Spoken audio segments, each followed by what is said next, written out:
খন্তেক আগতে আমাৰ সভাপতি গৌৰৱ গগৈ ডাঙৰীয়াই লালুক বৰনামঘৰত গুৰুজনাৰ স্মৃতি সেৱা জনাই আহিছে।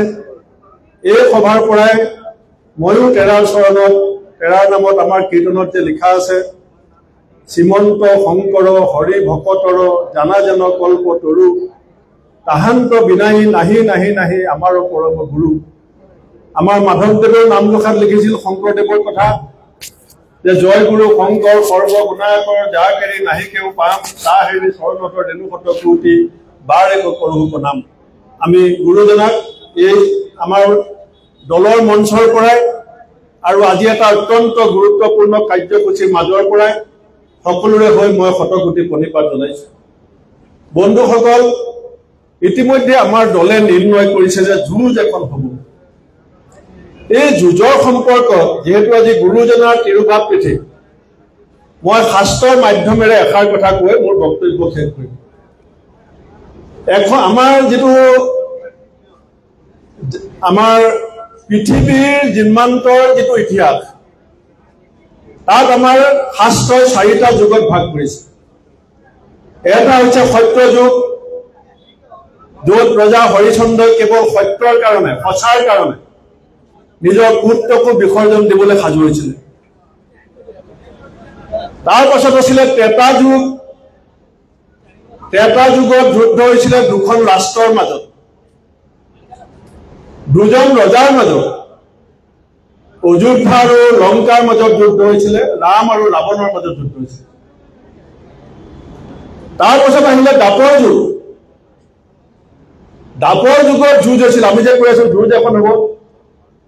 দ্বাপৰ যুগত যুঁজ হৈছিলে এটা পৰিয়ালৰ মাজত সম্পত্তিৰ কাৰণে, কৌৰৱ আৰু পাণ্ডৱৰ মাজত সম্পত্তিৰ কাৰণে, ৰাজ্যৰ কাৰণে, ক্ষমতাৰ কাৰণে যুঁজ হৈছিল।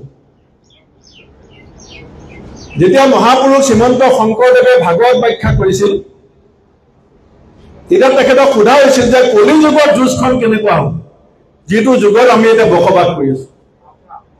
কাৰণ এটা সত্যৰ কাৰণে হৈছিলে,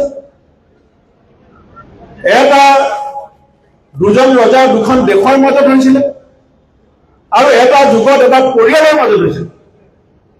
এই যুগত যিখন যুঁজৰ আমি প্ৰত্যেকজন মানুহ চিকাৰ হৈ আছো, সেইখন যুঁজ হৈছে আমাৰ মন আৰু মগজুৰ মাজত। আমাৰ মনটোৱে এটা কয়, আমাৰ মগজটোৱে এটা কয়। আমাৰ এতিয়া ইয়াৰ পৰা যেতিয়া ৰিপুণ বৰা ডাঙৰীয়াই ক'লে, জে পি দাসে ক'লে যুঁজ এখন হ'ব, চবেই ক'লে যুঁজ এখন হ'ব।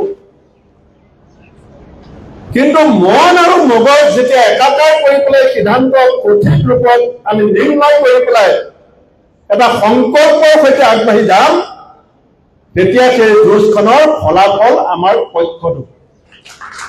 সেইকাৰণে মই কংগ্ৰেছ দলৰ কৰ্মীসকলক এতিয়া সভাপতি ভগাৰ পিছত মই বেছিভাগ সময় গাঁৱত ৰাইজৰ মাজত আছো।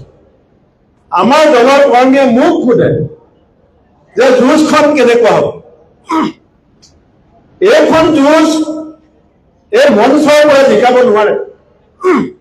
এইখন যুঁজ মঞ্চৰ পৰা নেতৃত্ব ল'ব পাৰিব। এইখন যুঁজ জিকাব লাগিব আপোনালোক।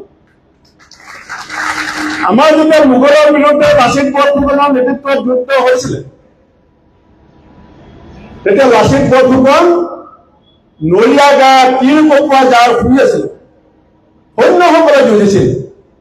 সেনাপতিয়ে নিৰ্ণয় কৰিছিলে কৌশল, সেনাপতিয়ে নিৰ্ণয় কৰিছিলে মনোবল, সেনাপতিয়ে নিৰ্ণয় কৰিছিলে ৰণৰ গোটেই সমৰসজ্জা, যি কাম আমাৰ গৌৰৱ গগৈ এতিয়া লখিমপুৰত আহি আজি আৰম্ভ কৰিছে। কিন্তু যুদ্ধ সেনাপতিয়ে কেতিয়াও অকলে নিজিকে, আৰু যুদ্ধ কেতিয়াও অকলে সেনাপতিয়ে কৰিব নোৱাৰে। ময়ো জানো বিজেপিৰ ধনবলৰ সমান আমাৰ ধনবল নাই। ময়ো জানো বিজেপিৰ বাহুবলৰ সমান আমাৰ বাহুবল নাই। কিন্তু ধনবলতকৈও শক্তিশালী, বাহুবলতকৈও শক্তিশালী কষ্ট হৈছে মনোবল। আৰু যাৰ মনোবল শক্তিশালী হ'ব, যি ৰাজনৈতিক নেতাৰ উইল পাৱাৰ শক্তিশালী হ'ব, সেই নেতাৰ জয় অপৰাজয় হৈ ৰ'ব।